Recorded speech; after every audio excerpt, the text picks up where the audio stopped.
Guys, please confirm to me. All of you get my voice on screen. Am I audible?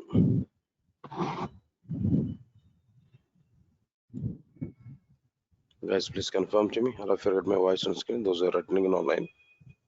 Am I audible? Please respond to me, guys. All of you get my voice on screen. Am I audible? Am I audible, guys? Please respond to me. All of you get my voice on screen. Those who are attending online. Please, everybody, respond to me in questions box. Am I audible?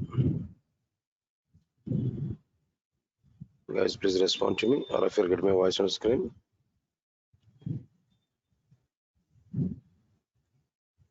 Yeah, thank you.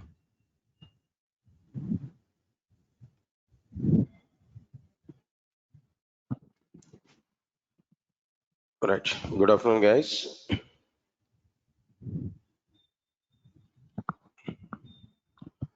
And check it what we completed in the last session. I think we are discussing about the differences between Java and other programming features. The differences here we are understanding. With the very first difference, what we started there, C and C++ are static programming languages, but Java is a dynamic programming language. That is first point. Where the point is very clear. If any programming language follows static memory allocation, then that programming language is called static programming language. If the memory allocation for the data is available at the compilation time, then that memory allocation is called static memory allocation. Examples for static memory, that means static programming languages are C and C++. If any programming language follows dynamic memory allocation, then that programming language is called dynamic programming language. If the memory allocation for the data is available at the runtime, then that memory allocation is called dynamic memory allocation. There are given already some diagram. What is the meaning of compilation? What is the meaning of execution? At compilation time, if memory is allocated, then it is what? Static memory allocation. At runtime, if the memory is allocated, then it is what? Their dynamic memory allocation. Purpose of the compilation, translating program from high level representation to low level representation and error checking. So this is entire diagram here given there. That is about the first point, very first difference we understood. The second difference here are given. What was the second difference here? Preprocessor is required in C and C++, but a preprocessor is not required in Java. Preprocessor required in C and C++, but preprocessor is not required in Java. Preprocessor is the first phase in the compilation. If you observe this total diagram here, C.C file, compilation, .exe, execution, and output here we are getting. When we perform this compilation, inside the compilation, 4 phases are available. What are the 4 phases in the compilation? Preprocessor, compiler, assembler, loader, link, editor. If you open the compiler, again inside this compiler, nearly 6 number of phases are available. What are the 6 number of phases here now? Lexical analysis phase, syntax analysis, semantic analysis, intermediate code generation, code optimization. Next one is what there? Code generation. These are the overall phases here what we are having. Next one is in C and C++ programming languages, the complete predefined library was provided in the form of header files. What are these header files actually? stdio.h, conio.h, math.h, and so on. These are the header files.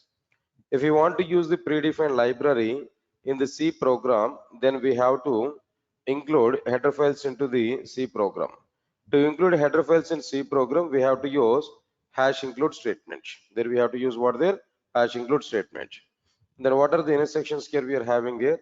Hash include stdio.h, hash include conio.h, hash include math.h. Like this here we are having. If we compile a C program, then the preprocessor will perform the following actions. What are the various actions here we are getting there? Preprocessor will recognize all the hash include statements. preprocessor will search for the provided header files in C software. If the header files do not exist in the C software, then the preprocessor will raise an error. If the preprocessor header files, if the provided header files exist in the C software, then the preprocessor will load all the header files contained to the memory. Loading predefined library header files into the memory at the time of compilation is called static loading. That's my point here. Loading predefined library at compilation time, that is called as what there static loading. Then what next one here? Preprocessor is required in C and C++ applications in order to recognize hash include statements and in order to load the header files content to the memory. That's it. In Java, the complete predefined library was provided in the form of classes and interfaces in the packages. Java related. Why preprocessor is not required in the case of Java? That point here we are understanding now. In Java, the complete predefined library was provided in the form of classes and interfaces in packages. Right, sir. What are the various examples for these packages now? Java.io, Java.util, Java.sql, and so on. In Java applications, if we want to use the predefined library which is available in the packages, then we have to import the respective packages. What packages are available here? Import java.io.store, import java.sql.store, import java.util.store. Like this here we are having some packages now. If we compile a Java program, then the compiler will perform some actions. What actions that compiler is able to perform there? Compiler will recognize all the import statements. Compiler will search for the provided packages in the Java software. If the provided Java packages, if the provided packages are existed or not existed inside the Java software, then compiler will raise some error. If the provided packages exist in the Java software, then the compiler will not raise any error. And at the same time, the compiler will not load any predefined library to the memory. So compiler is not responsible for loading predefined library to the memory in the case of Java. Compiler is responsible for checking whether these packages are available or not available inside the Java software. If the specified packages are not available in Java software, compiler will raise an error. If the specified packages are available inside the Java software, then compiler will not raise any error. At the same time, compiler will not load any package content to the memory. Right, next one. In Java applications at runtime, JVM will load the required predefined library to the memory. Now, if compiler is not loading predefined library, then who will take the responsibility of loading predefined library? JVM. JVM in the sense what there? Java Virtual Machine. C programs are executed by an engine, C engine. C++ programs are executed by an engine, C++ engine. Python programs are executed by an engine, Python engine, that is also be called as PVM, Python Virtual Machine. Similarly, Java programs are executed by a separate engine. That engine is what there? JVM, Java Virtual Machine. In Java applications at runtime, when we execute Java program, JVM will load the required predefined library to the memory. This type of loading predefined library at runtime is called dynamic loading. This type of loading is called as what there? Dynamic loading. Next one is after this, another point is like what there. In Java, preprocessor is not required. Why? Because in Java, hash include statements are not available and header files are also be not available. Okay, alternative to the hash include statements and header files, what files are available, what things are available there? Alternatively, Java has packages and import statements which are recognized by the compiler and JVM. Then after that, the same diagram I provided with respect to the Java. Right now, this is C file previous. Now it is what there dot Java. Next one is what there compilation. After this, what we are getting there dot class file. Next one is what there execution output. If you open the compilation, previously 4 phases are available, but at present, how many phases are available? Only 3 phases. Preprocessor is not existed inside the Java. But what is available? Compiler, assembler, loader, link editor. In a compiler, how many phases are available here now? Right, 6 pages are available. What are the 6 pages here now? First one is what? Lexical analysis, syntax analysis, semantic analysis, intermediate code generation, code optimization, and code generation. These pages are available. What are the next one? I asked one question there, but I have not given any answer for it. What are the differences between hash include statement and import statement? That's it. Now here we need to answer for it. First of all, where these hash include statements are available and where import statements are available. Hash include statements exist in a C and C++, whereas import statements exist in a Java. This is point number one. Here we have to understand that import statements exist in a Java. Alright, sir. Now the next one. What hash include statement is going to include the library? What import statement is going to include the library? Observe carefully. Hash include statements includes the predefined library existed in the form of header files. Observe carefully. What's the point here I'm telling there? Hash include statements include the predefined library existed in the form of what file? Header files. Similarly, import statements include the predefined library existed in the form of packages. In the form of what? Their packages. In other words, what I am telling there, in the form of classes and interfaces in packages. The predefined library is available in the form of classes and interface only. But where the classes and interface are available, inside the packages only they are available. Observe carefully. Right. Next one is, after that, who will evaluate these hash include statements and who will evaluate these import statements? If you observe this point, hash include statements are evaluated by the preprocessor, but import statements are evaluated by both compiler and JVM. Both are required, definitely. Compiler is to check packages, but the JVM is to include the predefined library to the memory. So both are going to evaluate this import statement, but hash include statements are evaluated by only preprocessor. Right, sir. Now, hash include statements are evaluated by the preprocessor, whereas import statements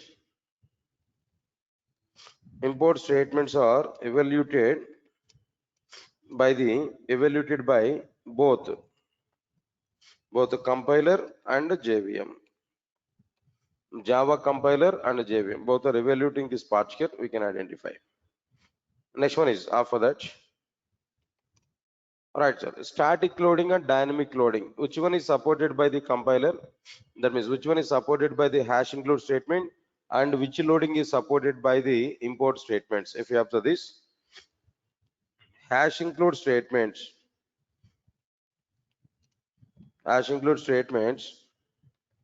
supported by the hash include statement. Hash include statement support static loading. Hash include statement support static loading, whereas import statements support dynamic loading. Import statement support dynamic loading. Next one more point here I'm asking to you. Now try to answer for it. For example, listen carefully. I think you already aware a little bit about C programming language, at least minimum basic awareness. I'm going to write one intersection. Try to check it whether this intersection is possible or not in our C programming language. Hash include stdio.h comma conio.h comma math.h. Now tell me, is it possible? That means what I am asking there, is it possible to include more than one header file by using single hash include statement? Is it possible to use more than one header file in a single hash include statement? No, it is not possible. But what is possible here now? For one header file, one separate hash include statement here we have to use. Alright, sir. Now hash include conio.h. Next one is what there, hash include math.h. Like this here, we have to provide like what there, a separate hash include statements. Got it or not? Means that in a C and C++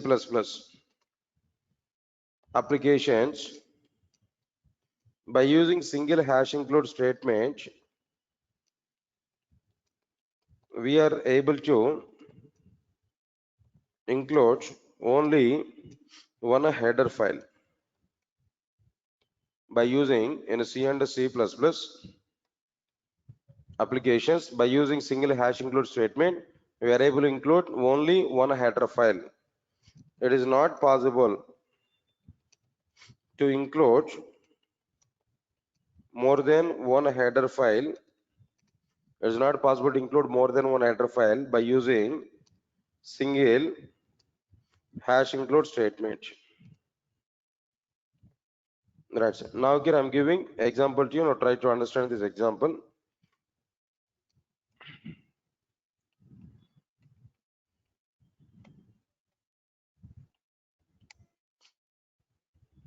But in the case of Java, what is going to be happen?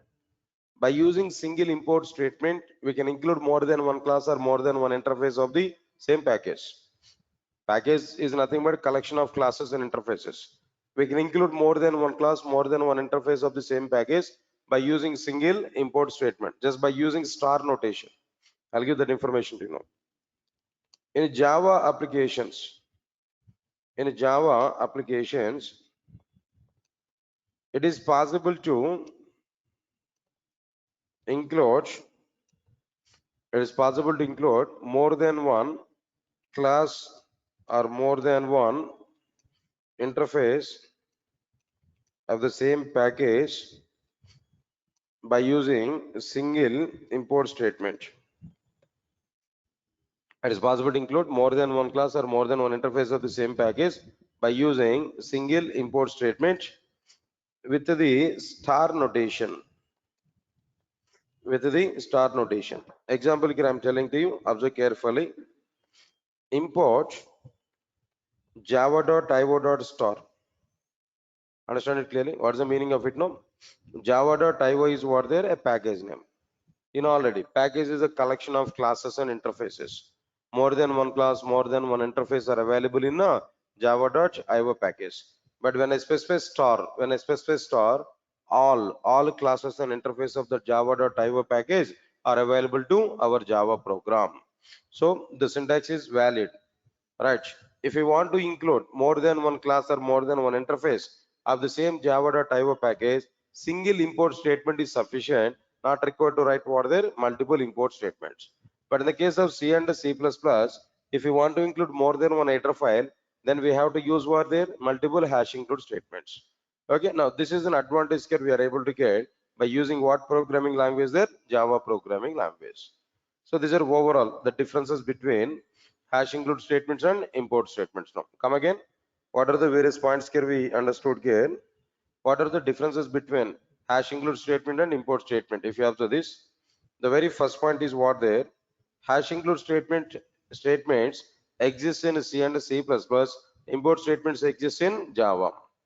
Hash include statements include the predefined library existed in the form of header files. Import statements include the predefined library existing in the form of classes and interfaces in packages. Hash include statements are evaluated by the preprocessor. Import statements are evaluated by the compiler and JVM. Hash include statements are supporting static loading. Import statements are supporting dynamic loading. In C and C++ applications, by using single hash include statements, we are able to include only one header file. It is not possible to include more than one header file by using single hash include statement. Examples here are given. 3 header files if you want to include, 3 times here we have tried for their hash include statements.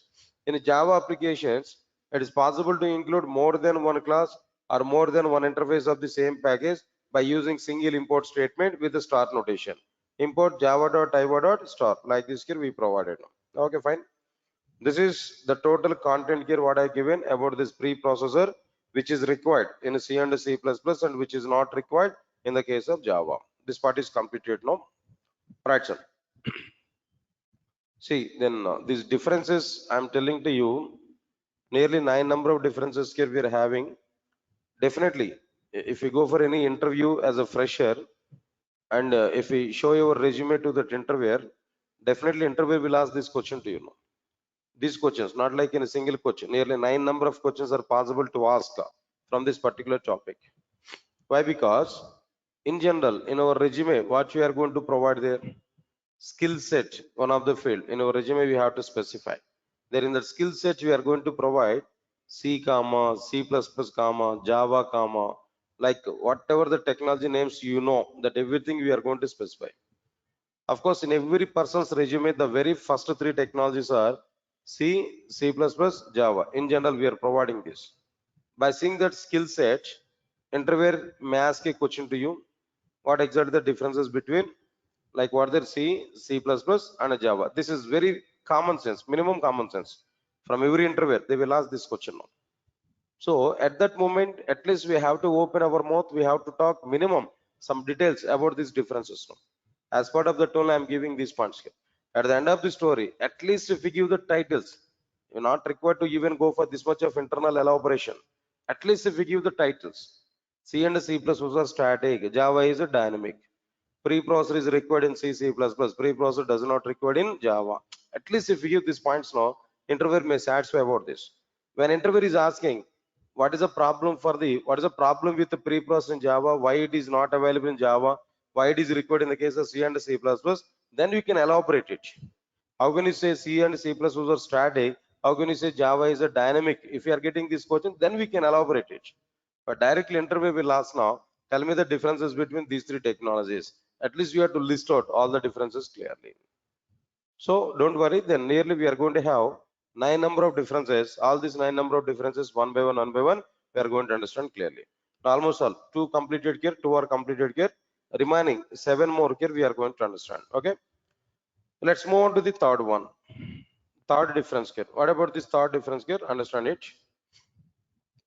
C and C++ are platform dependent programming languages. C and C++ are what they are? Platform dependent programming languages. But Java is a platform independent programming language. Java is a platform independent programming language. Understand this point clearly? C and C++ are platform dependent programming languages, but Java is a platform independent programming language. These are what exactly the differences here we have to identify. Right. Before understanding C, C++, Java, platform dependent or platform independent, before that, first of all, tell me, when a programming language is platform dependent, when a programming language is platform independent. I get my question now? When a programming language is platform dependent, when a programming language is platform independent, that question here we need to get. Now, I will give some point here, try to understand it clearly. All of you, observe carefully. What's the point here I'm telling to you know? If any programming language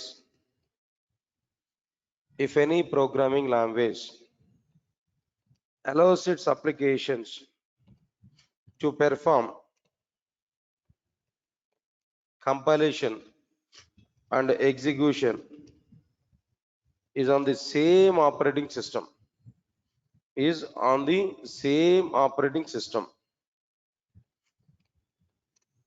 Come again, what's the point I said to you? If any programming language allows its applications to perform compilation and execution is on the same operating system, then that programming language is called a platform dependent programming language. Please, all of you understand it, what I'm telling there. If any programming language allows its applications to perform compilation and execution on the same operating system, not on two different operating systems. I'm not talking about the case. Compilation is in one operating system, execution is in another operating system. No, I'm not talking about it. Both the compilation and execution, both are available on the same operating system. Then that programming language is called platform dependent programming language. Similarly, now tell me, what is platform independent programming language? Just definition. Anyway, I need to talk about this point also, but what is the meaning of this platform independent programming language? Quite opposite of it. Quite opposite is what?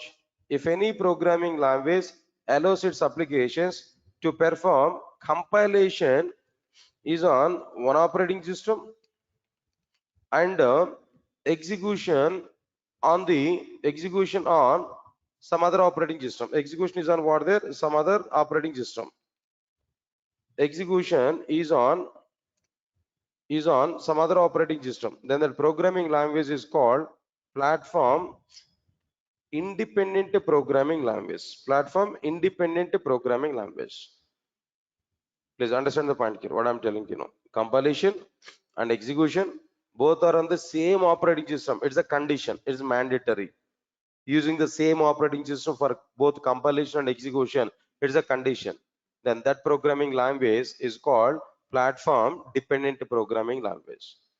Then if any programming language allows its applications to perform compilation is on one operating system and execution is on another operating system, then execution is on another operating system or some other operating system, then the programming language is called a platform independent programming language. But first let us talk about the difference, that means examples for platform dependent programming languages. What are the platform dependent programming languages here? C and C++ are platform dependent programming languages. What is the example for platform independent programming languages? No, you can understand Java, Python, all these are like what they are platform independent programming languages. Is it all of you are getting clarity or not? Okay, fine.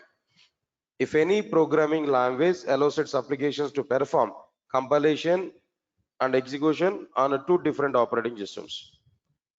First, let us understand how C and C++ are platform dependent programming languages.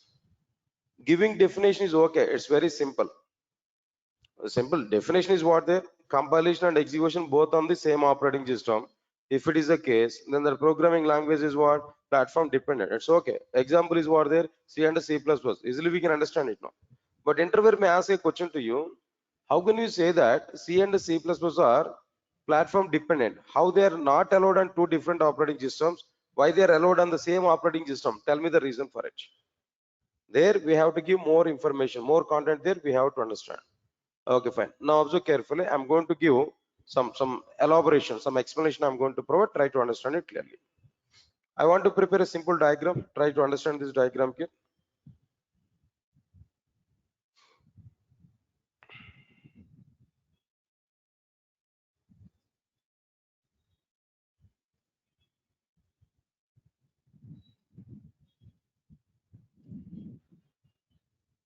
On medicine.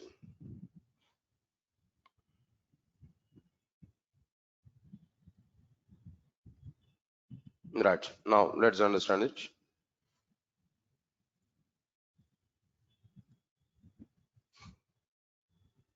First of all, I want to take C program. This is .c. C program in the sense automatically the file extension must be what there .c. Now I want to perform compilation.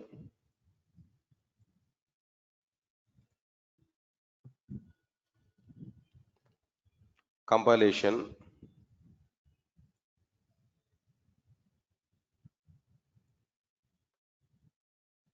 After compilation of it, now tell me what files here we are able to get when we compile C program. You already aware about it. There we are able to get what file here no .exe file. In a .exe file, what data is available here in general? Executable code. .exe meaning is what there? Executable code. Executable file. Okay.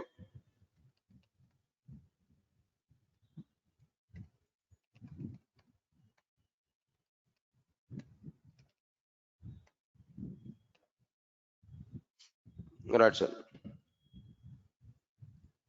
After this, whenever we are getting this execution process now I need to go for execution process after getting this.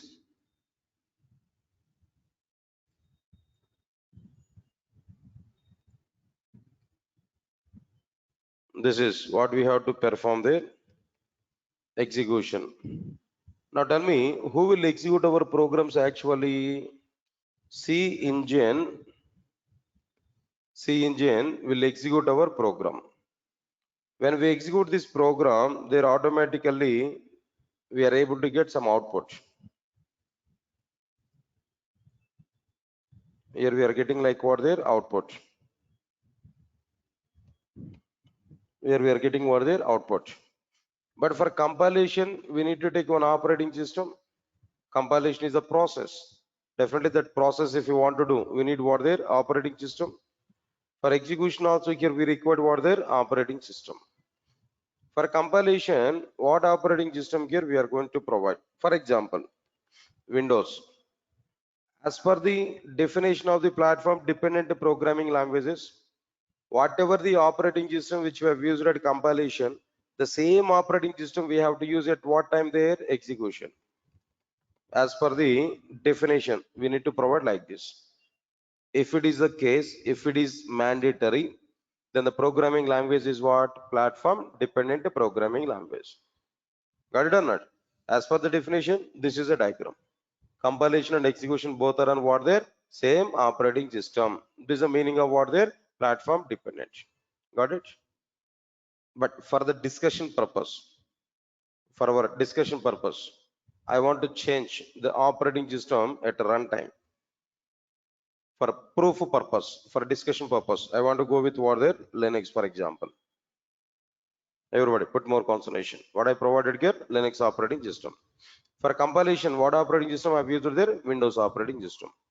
Now put more concentration. Here only the small point. With the small point only, I'm going to give conclusion.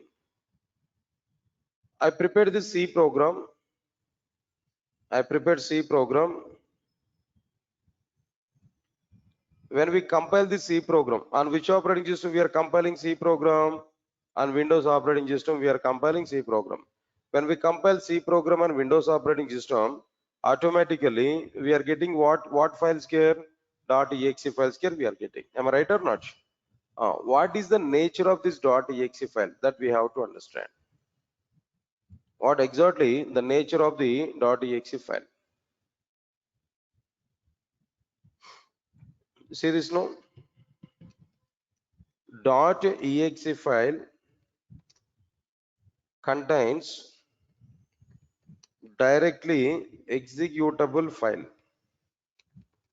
.exe file contains directly executable file. Observe carefully. Next point is required point. And it has the local operating systems representations. Local operating system representations. Right. What is this local operating system representations? No. Instead of saying that it has the local operating system representations like I'm telling to you clearly here, local operating system representations like what there? Windows representations, local operating system representations like Windows,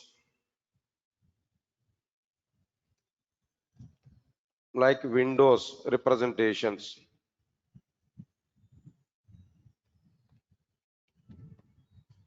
Clear? Please read out the statement here. What I have given there. C program we compiled on Windows operating system. This compilation process will generate a .exe file. This .exe file contains what? .exe file contains directly executable code. .exe file contains directly executable code, not file. We can understand it now. Executable code.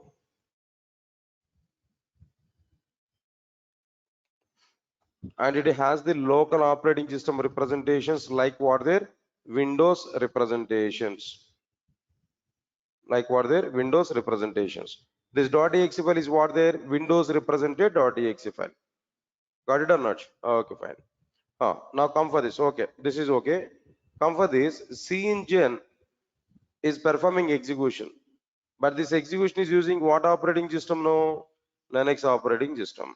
So here the point is what? Or here the point is what? C engine was installed on the top of the Linux operating system. C engine was installed on the top of what there? Linux operating system. If it is a case now, if it is installed in the Linux operating system, there what's the point here? C engine is able to execute C engine is able to execute Linux operating system representations. C engine is able to execute Linux operating system representations. Is it? All of you are getting my point now? Here C program we compiled on Windows. .exe file is generated. This .exe file is Windows based .exe file. But my C engine is available on Linux operating system. It can execute only Linux operating system representations. But here we are providing what representations now? Tell me. Here we are providing Windows representations. Am I right or not? Here we are providing Windows representations. But here C engine required what representations now? C engine is providing what representations here? Linux representations. Yes, sir. All of you get my point or not? Here we are providing Windows representations, but C engine required what representations? No, Linux representations. Now, is it possible to run a Windows represented .exe file on Linux operating system? Both are having mismatch or not? That representations point of view, both are having mismatch or not? But here we have to remember one fundamental point. What is that fundamental point? No, operating system to operating system, internal data representations are varied. Don't expect the same representations in all the operating systems. In one operating system, 2 bytes of memory for some data. In other operating system, 4 bytes of memory for some other data. In some other operating system, that internal byte code in the sense internal executable code, the formats of that executable code is going to be varied. In some situation 0101, in some other system 00110011, that variation is going to be available. From operating system to operating system, internal code representations are varied. In one operating system, forward slashes are allowed. In some other operating system, backward slashes are allowed. Variations are available. Don't expect same representations in every operating system. Think about it. If every program, if the representations are very same in all the operating systems, then what is the need of all these operating systems? No, one operating system might be sufficient for us, but it's not like that. Operating system to operating system, internal representations, conventions, all are varied. Definitely they are different. Windows representations are different from what their Linux representations. Now the situation is what there. Our executable code is available in what representation? Windows. But the C engine is expecting what representations? No, Linux, where mismatch is identified or not. When this mismatch is identified, our program will not be executed in this case. When the mismatches are identified in the internal data representations, the code is not going to be executed. Now exactly in this particular situation, if you want to execute the code, if you want to run the code, then what we have to do now, we have only one option. What is that option here now? At runtime, we have to change the operating system. At present, we are using what operating system? Linux. That we have to change to what? We have to change to the same operating system what we have used for compilation. What operating system we have used for compilation? Windows. The same Windows operating system here we have to use to run our application. So when we use Windows operating system for C engine, now C engine is able to execute only what representations? No, definitely it is able to execute what their Windows representations only. It is able to understand only what their Windows representations only. Understand it clearly. It required only what their Windows representations only. So now observe carefully. Now the equation is very clear. We compile our C program on Windows operating system. .exe file is generated as per what representations? No, Windows representations. When it is in Windows representations, Now C engine is also available on what operating system? Windows only. We are providing Windows representations. Now C engine is also be expecting what representations? No, Windows representations. Now match is identified. When match is available, automatically our program will be executed. When we execute our program, automatically here we are able to get what there outputs here we are able to get. Now see this total concept here, execution and a compilation. That means compilation and execution both are going on the same operating system or not? Both are executed, both are going on the same operating system or not? So that's why C and C++ are what? Platform dependent programming languages. Because of this reason, C and C++ are what? Platform dependent programming languages. Right, sir. Now this is the simple diagram. This is an explanation here what I'm giving there about C, C++ are what there? Platform dependent programming languages. Let me provide this diagram here. Now here itself I want to give some explanation. Now try to understand it clearly. If we compile a C program on the Windows operating system, then the compiler will generate .exe file. Then the compiler will generate .exe file. It is a directly, it contains directly executable code, and it has the local operating system representations. It has the local operating system representations. All right, sir, observe carefully. In this case, to execute the Windows represented, Windows represented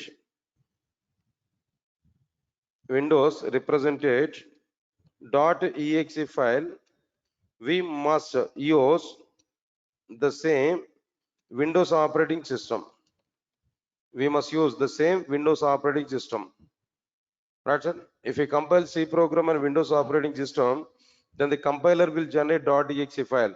It contains directly executable code and it has the local operating system representations. In this case, to execute the Windows represented .exe file, we must use the same Windows operating system for execution at runtime for execution.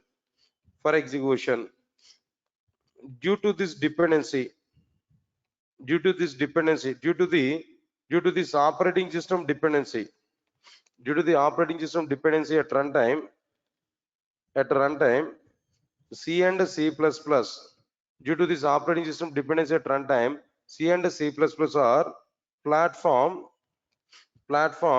dependent programming languages. Platform dependent programming languages. That's it. The same point here I given in the form of this diagram here that we can understand clearly. And if you're getting clarity on this point now, even I'm giving one more point. Here on Windows 32-bit operating system, here Windows 64-bit operating system is also be not allowed. RS may be. Of course, 32-bit to 64-bit may be allowed, but for compilation 64-bit, for execution 32-bit is not allowed. In Windows operating system, that bitwise versions are available there. They're also be not allowed. Understand my point clear? As it is the same operating system we have to use for what their execution kernel. Then only that C and C++ are what their platform dependent programming languages. Now tell me, do you have any flexibility now? Because of this platform dependency, are able to get any flexibility while developing the applications? No flexibility. Because of this reason only, C and C++ are not having good demand, much demand in outside when compared with the platform independent programming languages. Nowadays, platform independent programming languages are ruling the market, and they are the leading technologies in outside. Right, that's okay, fine. Now let's move on to the next one here. What is platform independent programming language? Already given some definition here.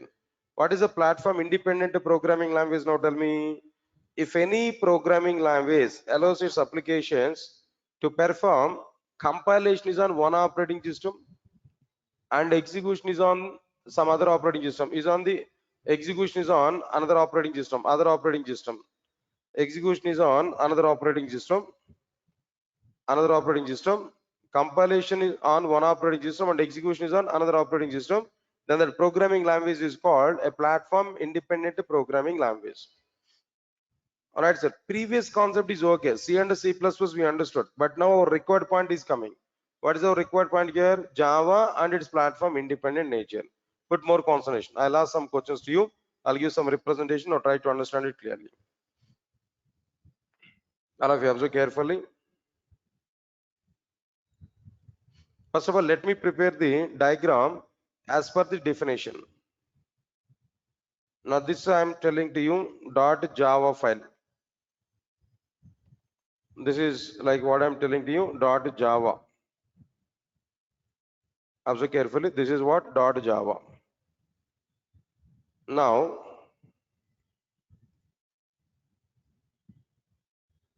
here we are performing like what there compilation.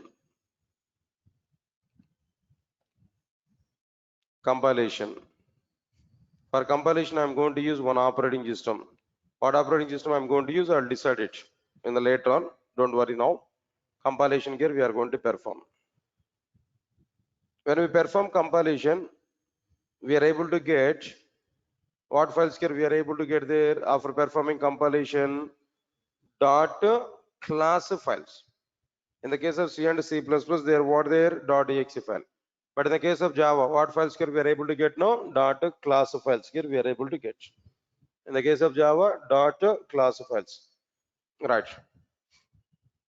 Next one is after that, whenever we are getting these dot class files, now I want to execute that in multiple operating systems. So I want to go for multiple execution process. Multiple executions here I want to use. First, observe carefully. Here I am going to provide one type of execution.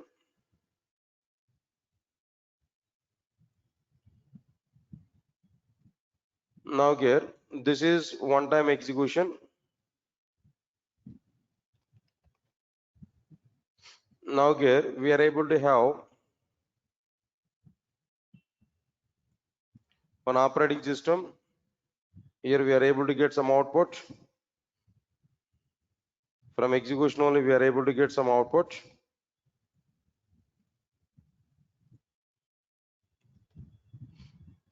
Okay, now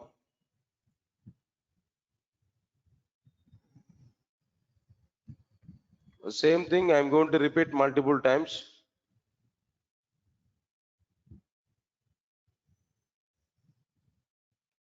Let me copy this.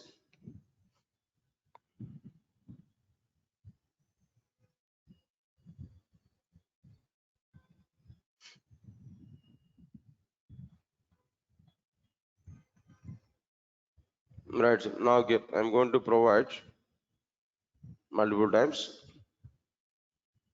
Observe carefully. Now I want to confirm the operating systems.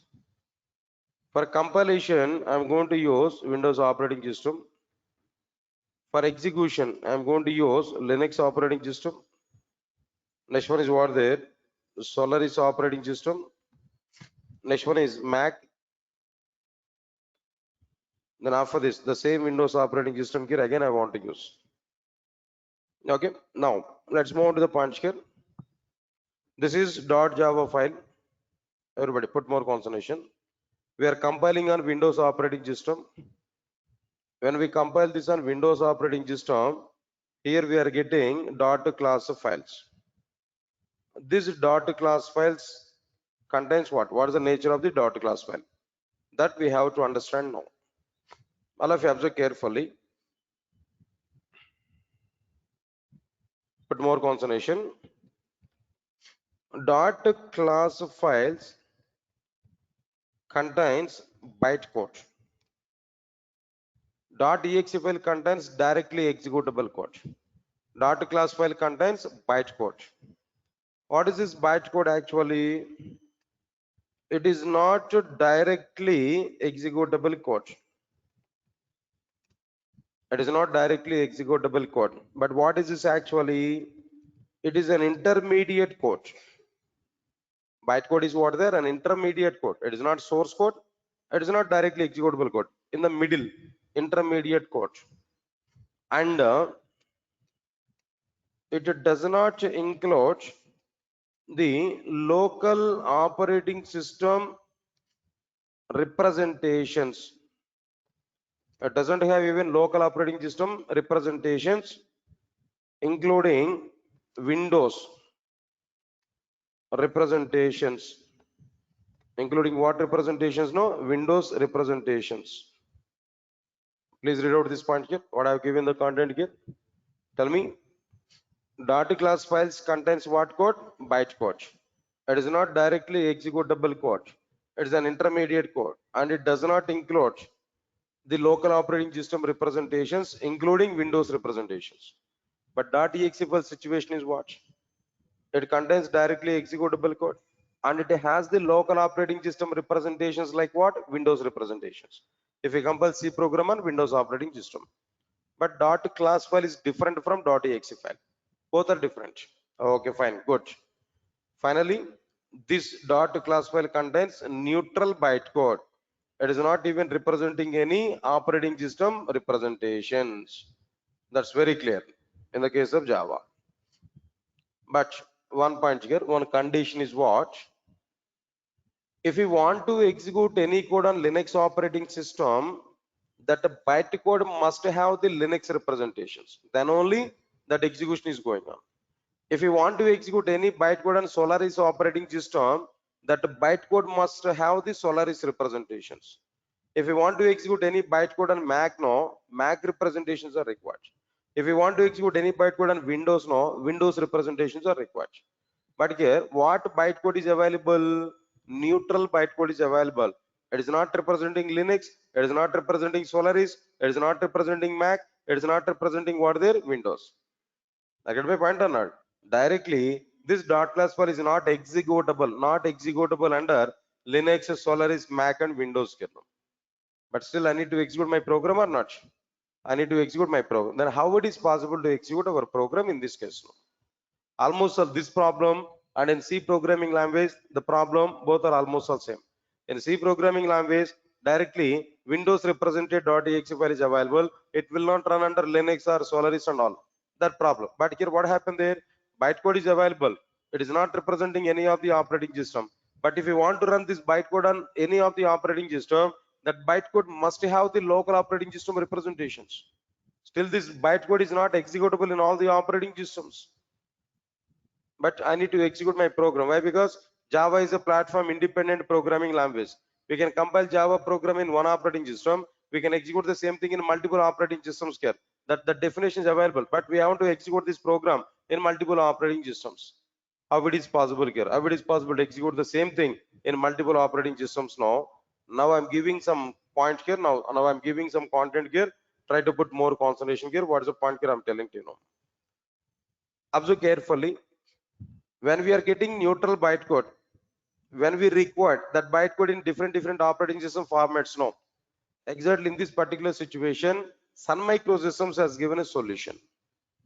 Sun Microsystems has given a solution. What was the solution there? Simply, Sun Microsystems has provided some converters. Sun Microsystems has provided what there? Converters to convert the bytecode from neutral nature to the local operating system representations. Because of that converters only, Java programs are executed on multiple operating systems. What converters and where that converters are provided there, understand it clearly. Sun Microsystems has provided converters here in this location. In this location, converters are provided. We can identify this. This is like what there, one converter. Here we required another converter, and here we required another converter, and here we required what there, another converter. Like this, multiple converters are required. Now observe carefully. What is the job of this particular converter now?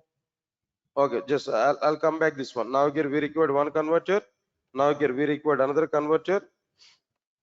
At the same time, here we required converter, and here also we required what there? Converter. Converter or translator, whoever it may be, no problem. But just simply I'm saying that converter, it's okay. What is the job of this converter? This converter will take neutral bytecode as an input, and it will convert that neutral bytecode into Linux representations. That Linux represented bytecode will be provided to the execution. Then it is able to provide output.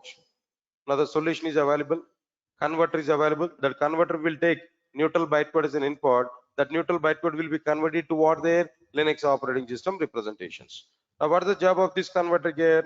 This converter will take neutral bytecode as an input. It will convert that neutral bytecode to what representations can know? Solaris representations. Now Solar is represented or executed by the execution process. There we are able to get some output. Then similarly, what is the job of this converter now? This converter will take neutral bytecode as an input and it will convert that neutral bytecode into what representations? No, MAC representations. Directly they are executed to like what there? That means they are executed getting output clearly. Similarly, what is the job of this converter here now? This converter is able to take neutral bytecode as an input, converting that neutral bytecode to what their Windows representations. That Windows representations are executed by this execution process, and finally we are able to get some output. Finally, as per our requirement, our program is executed or not. As per the view, our program will be executed or not. Please understand this clearly now. Overall, what happened there? We compiled our Java program in one operating system.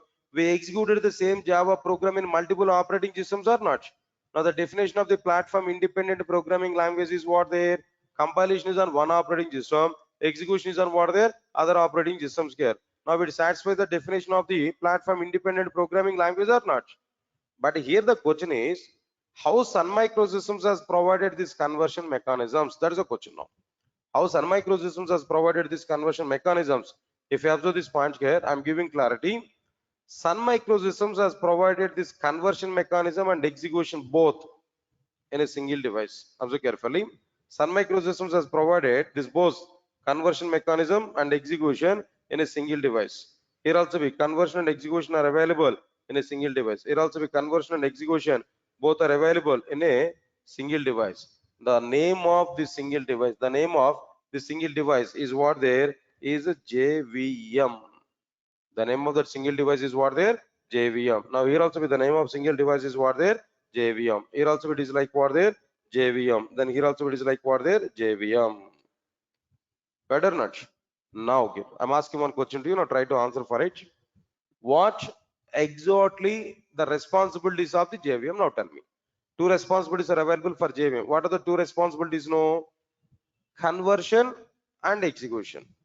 Converting neutral bytecode to the local operating system representations. What is it? Converting bytecode from neutral representation to local operating system representation.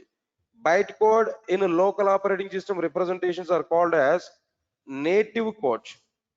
Bytecode in a local operating system representations are what their native code. All of you get my point or not? Here also be converting bytecode to the local operating system representations, that is called as what their native code. Here also be what we are getting there, native code. Native code converting bytecode to the local operating system representations, that is called as what their native code. Now the point is very clear. JVM main responsibilities are two responsibilities are available. One is what they're converting bytecode to native code and executing native code. Two responsibilities: conversion, execution. Converting bytecode to native code and executing that native code, that is exactly called as like what their JVM responsibilities. All of you get my point or not? Right, sir. It's okay, fine. Now here I want to copy this diagram first of all. Let me use this. The diagram is completed here. Understand it now? Yeah, diagram is okay, but understand this point clearly. I'm asking one more question. Try to answer for it now. Listen, all of you listen carefully. In this case, in this program, observe carefully. In this representation, how many times we compiled our program? Only one time we compiled our program. But how many times we execute our program? 4 times we execute our program. Am I right or not? In the 4 times execution, in the overall 4 times execution, all of you observe carefully. How many JVMs we have used for this 4 times execution? How many JVMs here we have used 4 times execution? Is it only one JVM or 4 JVMs? One JVM or 4 JVMs? All right. Now the answer is what there? 4 JVMs. Not one JVM, 4 JVMs. I'll give the conclusion. Try to understand it clearly. Java is a platform independent programming language because of JVMs only. If no JVM, no chances of saying that Java is a platform independent programming language. Java is a platform independent programming language because of JVMs only. But JVM is a platform dependent. JVM is a platform dependent. First JVM is Linux based. Next JVM is Solaris based.